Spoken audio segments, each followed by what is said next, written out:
Rebonjour à toutes et à tous. Donc, on va regarder un petit peu les messages de notre âme. D'accord? Hop là. Elles sont pleines de messages. Elles sont pleines de messages. Alors, en cette fin d'année, la question que je pose à vos âmes et à la mienne,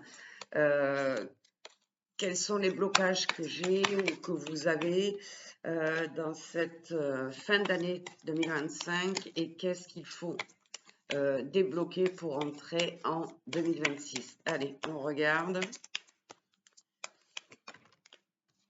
Eh bien, il y en a 3 d'un coup. Allez, je vous les donne un. Alors, la première qui vient de tomber, c'est la reconnaissance. Donc, on a besoin de reconnaissance, les humains. L'âme n'a pas besoin de reconnaissance. Donc, elle vous dit, arrêtez, en gros, d'attendre que les autres vous soient reconnaissants, que les autres reconnaissent votre valeur, que les autres vous aiment, que les autres vous félicitent, que les autres vous aiment, voilà.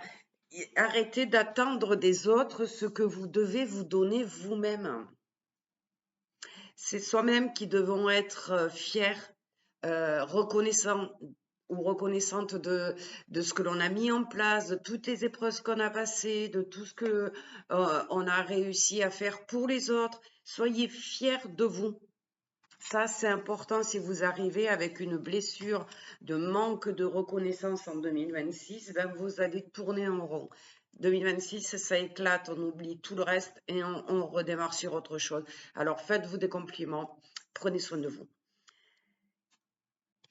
Le respect et les règles.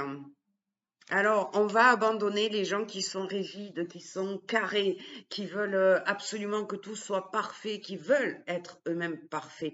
Ces gens-là, ce sont des gens qui ont eu une blessure d'humiliation en règle générale, hein. Donc, les règles et le respect, c'est OK pour soi-même, pas pour les autres forcément, et on n'est pas obligé de suivre un protocole bien droit, régulier pour que ça plaise à tout le monde et pour, comment dire, apparaître sous son meilleur jour. On n'est pas réglementé, hein. On a des jours avec, des jours sans, on a du caractère où il y a des fois où on n'est pas bien, on est énervé, on n'est pas parfait. Et on ne le sera jamais parce que ça serait d'une tristesse incroyable si tout le monde était parfait. Et donc, soyez plus cool avec vous-même. Acceptez d'avoir des faiblesses, acceptez des fois d'en avoir ras-le-bol, acceptez voilà, de vous exprimer comme vous êtes, tel que vous êtes. On a un vol. Alors, où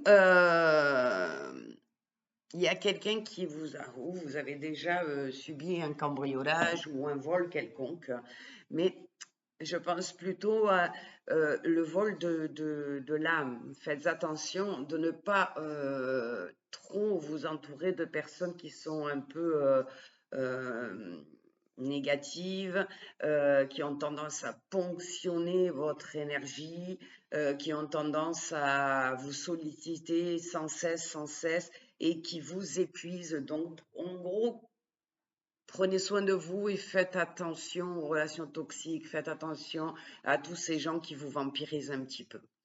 Voilà, j'espère que vous écouterez ces conseils qui viennent directement de vos âmes et je vous souhaite une belle journée.